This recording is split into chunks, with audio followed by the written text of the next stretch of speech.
12 रबीउल अव्वल आ रहा है, मतलब नबी सल्लल्लाहु अलैहि वसल्लम की पैदाइश का दिन। ईद मिलादुन नबी, ईद मिलादुन नबी, ईद मिलादुन नबी, ईद मिलादुन नबी। और ये सबसे बड़ी नेमत है हमारे लिए कि नबी सल्लल्लाहु अलैहि वसल्लम जो है इस दुनिया में रहमतुल आलमीन बनकर आए। और कुरान में भी अल्लाह सुब्हानहू तआला फरमाता है कि ए नबी, हमने तुमको पूरी कायनात के लिए रहमत बनाकर भेजा है। नबी सल्लल्लाहु अलैहि वसल्लम जब दुनिया में रहमत बनकर आए तो हर मुसलमान इस चीज़ पर बहुत ज़्यादा खुश होता है उनके आने पर। हमें ये दिन कैसे सेलिब्रेट करना चाहिए, आइए देखते हैं। अब जब मैंने कुरान पढ़ी, मैंने हदीस पढ़ी, मैंने नबी सल्लल्लाहु अलैहि वसल्लम की बायोग्राफ़ी पढ़ी, मैंने सहाबाओं की बायोग्राफ़ी पढ़ी, लेकिन कहीं पर भी मुझे कुछ सेलिब्रेशन नहीं मिला। मतलब जैसे हर साल हम लोग बर्थडे सेलिब्रेशन करते हैं, वैसा मुझे कुछ मिला नहीं। तो मैं हलाल हराम के फ़तवे नहीं दूँगी क्योंकि वो मेरे इख्तियार में नहीं है, वो उलमाओं का काम है। लेकिन क्या सही है, क्या गलत, वो मैं ज़रूर बताऊँगी। अब 12 रबीउल अव्वल के दिन क्या किया जाए, वो देखते हैं। तो सबसे पहले हमारे नबी सल्लल्लाहु अलैहि वसल्लम की जो सीरत है, वो घरों में सुनाई जाए, वो मस्जिदों में सुनाई जाए, और जो यंगस्टर्स हैं, ख़ासकर उनको उनकी सीरत सुनाई जाए। नंबर 2, उनकी जो कुर्बानियाँ हैं, उनकी जो बैटल्स हैं, उनकी जो टीचिंग्स हैं, वो सुनाई जाए कि उन्होंने ज़िंदगी किस तरीके से जी है। नंबर 3, ज़्यादा से ज़्यादा जो है वो उन पर दरूद भेजा जाए। वैसे तो हम लोग हर हर रोज़ ये चीज़ करते हैं, लेकिन ख़ास तौर पर ये दिन में हम लोग कुछ और ज़्यादा हम लोग ये चीज़ करना चाहिए। और नंबर 4, ज़्यादा से ज़्यादा चैरिटी की जाए।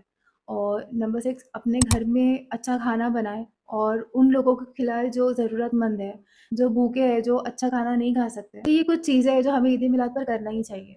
लेकिन क्या नहीं करना चाहिए, वो देखते हैं। अब हम लोग अक्सर देखते हैं कि मुसलमान जो है वो अपनी मोहब्बत में जुलूस निकालते हैं।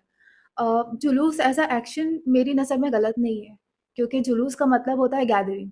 और आप गैदर होकर, मतलब आप जुलूस निकाल कर क्या करते हो, वो मैटर करता है। पर सैडली अक्सर हम देखेंगे कि जुलूस में जो चीज़ें होती है, बहुत सारी चीज़ें जो है वो अनइस्लामिक होती है। नंबर 1 जो मुझे बहुत ज़्यादा ज़हर लगती है, वो है फ्लैशी लाइट्स, डीजे। एक क्लब के जैसा माहौल बन जाता है। जो नाच सुनकर दिल को सुकून मिलता था, उसमें बीट्स डालकर वो लोग एकदम पब जैसा माहौल कर देते हैं और डांस भी करते हैं।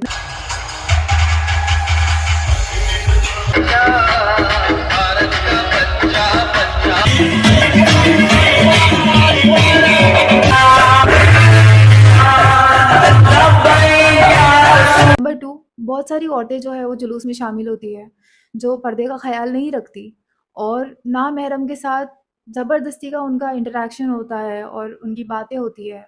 ये सही नहीं है।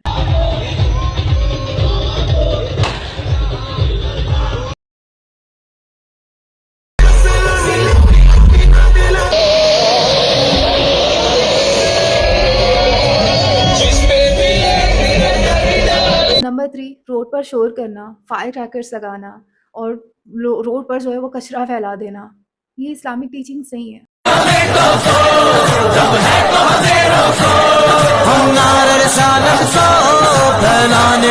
नंबर 4, अक्सर हम लोग देखते हैं कि जो जुलूस होता है, जो उसमें ट्रक होती है, तो उसमें एक बार डीजे होता है और फिर जो दूसरी ट्रक है उसमें वो लोग अक्सर काबे शरीफ का रेप्लिका देखने मिलता है, मदीने शरीफ का रेप्लिका देखने मिलता है। जो दरगाह है बुजुर्ग की, उनका जो गुम्बद है वो लोग बना देते हैं। और आप सोचिए कि जो गंदगी, मतलब वहाँ पर खड़े रह के लोग गाली भी दे रहे हैं, अपने जो गंदे हाथ है वो भी उस पर लग रहे हैं, तो ये तो बेअदबी है। आगे जुलूस आगे।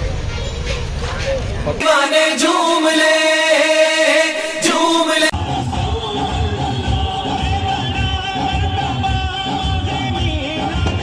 नंबर 5 और सबसे वर्स्ट चीज़ जो नबी सल्लल्लाहु अलैहि वसल्लम की टीचिंग्स के बिल्कुल अगेंस्ट है, वो है कि नमाज़ छूट जाती है। मतलब वहाँ पर जो बहनें आती हैं तो उनको तो रास्ते में मस्जिद नहीं मिलती, तो उनकी तो वैसे ही फ़र्ज़ नमाज़ें छूट जाती है। लेकिन जो भाई है, अक्सर उनकी भी नमाज़ें छूट जाती है। मतलब अगर कोई रीज़न की वजह से आप जुलूस में नहीं जाओगे, तो आपको गुनाह नहीं मिलेगा, लेकिन आप फ़र्ज़ नमाज़ आपकी छोड़ोगे, तो उसका तो गुनाह आपको मिलेगा ना। तो मैंने अक्सर देखी हूँ कि जुलूस में ये चीज़ का ख़्याल नहीं किया जाता। तो ये सारी चीज़ें जो है वो अन-इस्लामिक है।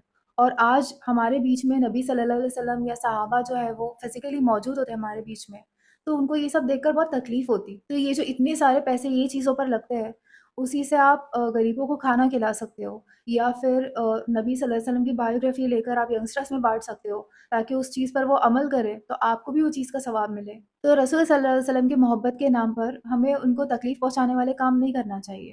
लास्ट में ख़ास तौर पर ईद मिलाद के मौके पर जो हमारे नॉन मुस्लिम भाई-बहन होते हैं, तो अगर उनके कोई क्वेश्चन होते हैं नबी सल्लल्लाहु अलैहि वसल्लम से रिलेटेड, जो कंट्रोवर्शियल क्वेश्चन भी अगर उनके हैं, तो उनके जवाब देने के लिए मैं रेडी हूँ। मैं इंशाल्लाह एविडेंस के साथ और रीज़निंग के साथ, लॉजिक के साथ जो है वो आपको जवाब दूँगी। बस जज़ाकल्लाह खैर।